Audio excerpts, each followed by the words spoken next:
আসসালামু আলাইকুম প্রিয় বন্ধুগণ, আপনারা মোবাইল ফোন দিয়ে যদি পাসপোর্ট আকারে ছবি তৈরি করতেছেন তাহলে অবশ্যই আপনার একটি অ্যাপস ইনস্টল করতে হবে। ওয়েবসাইটে গিয়ে লিখতে হবে পাসপোর্ট সাইজ ফটো মেকার, লেখার পরে পাসপোর্ট সাইজ ফটো মেকার লেখার পরে আপনাদের এই যে একটি অ্যাপস দেখতে পাচ্ছেন, এই অ্যাপসটিকে আপনারা লোগো দেখে রাখেন, এই অ্যাপসটিকে ইনস্টল করতে হবে। এবং ইনস্টল করার আগে আপনাকে আপনার গ্যালারি থেকে যে ছবিটি আপনি পাসপোর্ট আকারে করতে চান সেই ছবির ব্যাকগ্রাউন্ডটিকে রিমুভ করতে হবে। তার জন্য আমরা চলে যাব ক্রোম ব্রাউজারে গিয়ে remove.bg এই ওয়েবসাইটে আমরা চলে যাব। যাওয়ার পর একটু অপেক্ষা করবেন। অপেক্ষা করার পর এখানে আপলোড ইমেজ একটি অপশন আছে, এখানে আপনি ক্লিক করে দেবেন। এখান থেকে আপনি আপনার গ্যালারি থেকে কাঙ্ক্ষিত যে ছবিটি আছে সেই ছবিটিকে সিলেক্ট করতে হবে।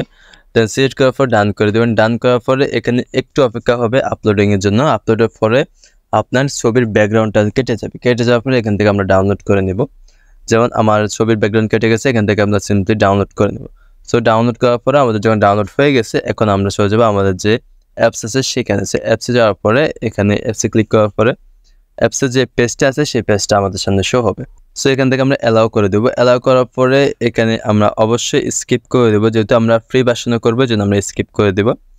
স্কিপ করার পরে এখানে যে পাসপোর্ট আকারে যে ফটো, ক্রিয়েট পাসপোর্ট ফটো, এই যে অপশনটা আছে এই অপশন আমরা ক্লিক করে দেবো। ক্লিক করার পরে এখানে সিলেক্ট কান্ট্রি, অবশ্যই এখান থেকে আপনাকে বাংলাদেশ সিলেক্ট করে দিতে হবে। বাংলাদেশ সিলেক্ট করার কারণ হচ্ছে বাংলাদেশের পাসপোর্ট সাইজের আকার কিন্তু একরকম, অন্যান্য দেশের আরেক রকম। তো এখানে কান্ট্রি বাংলাদেশ করে দেবেন এবং এখান থেকে আপনি পাসপোর্ট করে দেবেন, পাসপোর্ট সাইজটা করে দেবেন এবং এখান থেকে সিলেক্ট ফটোতে ক্লিক করে গ্যালারিতে ক্লিক করবেন। গ্যালারিতে ক্লিক করার পর আপনি যে রিমুভ করা যে পিকচারটা আছে, ব্যাকগ্রাউন্ড রিমুভ করা, সেই পিকচারটা আপনি সিলেক্ট করে দেবেন। দেওয়ার পর এখানে আপনাদের অ্যাড আসতে পারে, যে ফ্রি ভার্সন অ্যাড আসতে, এটাকে অ্যাডটা দেখে ক্রস করে দেবেন। তো ক্রস করার পরে আমাদের যে কাঙ্ক্ষিত ছবিটা আসছে, এখান থেকে আপনারা টিক করে দেবেন। টিক করার পরে একবার টিক করবেন। টিক করার পর যে জুম অপশনটা আছে, এখান থেকে আপনারা আপনাদের ছবির যে যতটুকু রাখতে চাচ্ছেন যে পাসপোর্ট আকার সাইজে ততটুকু করে দিবেন, যতটুকু সুন্দর হয়। তো আমার যেহেতু ছবিটা তো ভালো না, আমি জাস্ট দেখাচ্ছি।